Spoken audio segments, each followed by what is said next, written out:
Shalom, selamat pagi saudara-saudara yang terkasih di dalam Tuhan. Kita berjumpa kembali di dalam Renungan Pagi GKJ Kemuliaan Bandung.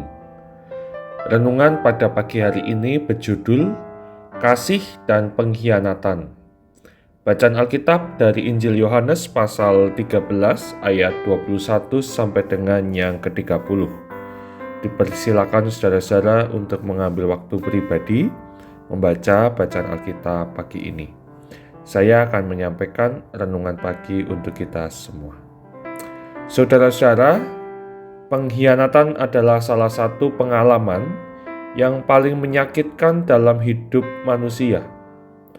Luka yang ditimbulkan seringkali bukan hanya soal apa yang dilakukan, tetapi siapa yang melakukannya.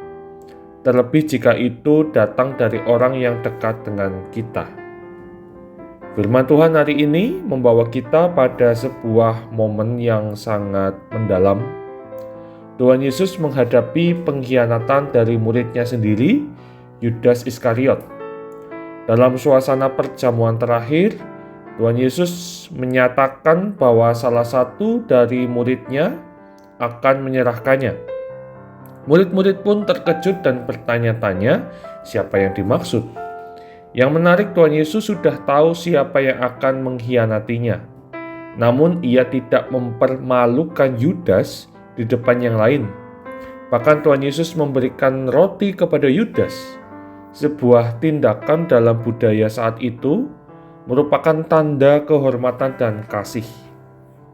Saudara, di sini kita melihat sesuatu yang sungguh luar biasa. Tuhan Yesus tetap mengasihi bahkan kepada orang yang akan mengkhianatinya.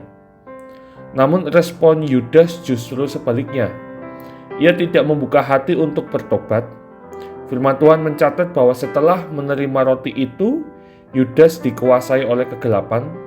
Ia memilih untuk melangkah pergi.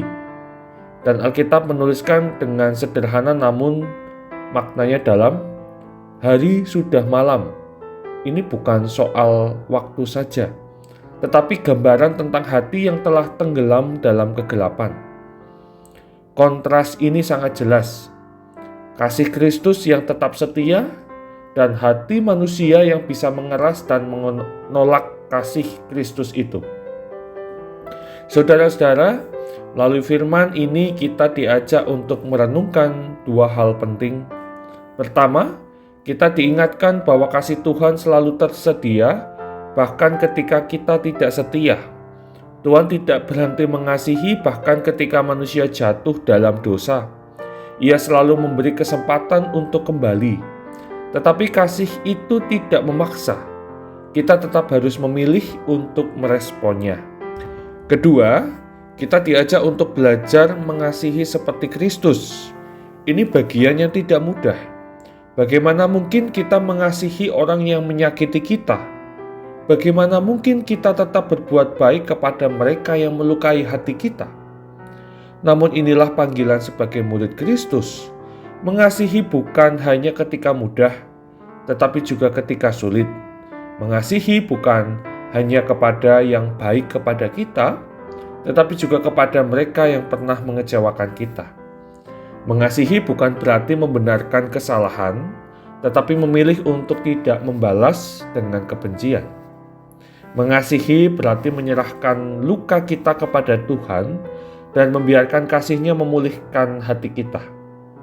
Pagi ini firman Tuhan mengajak kita untuk memilih, apakah kita akan berjalan dalam terang kasih Kristus atau membiarkan hati kita dikuasai oleh kegelapan seperti Yudas.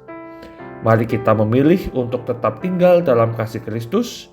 Biarlah kasih itu mengubah cara kita berpikir, berbicara, dan bertindak, bahkan kepada mereka yang pernah melukai kita. Mari kita berdoa. Tuhan Yesus yang penuh kasih, kami bersyukur karena Engkau mengasihi kami tanpa syarat. Ampuni kami jika hati kami sering dikuasai oleh luka, kepahitan, dan kekecewaan.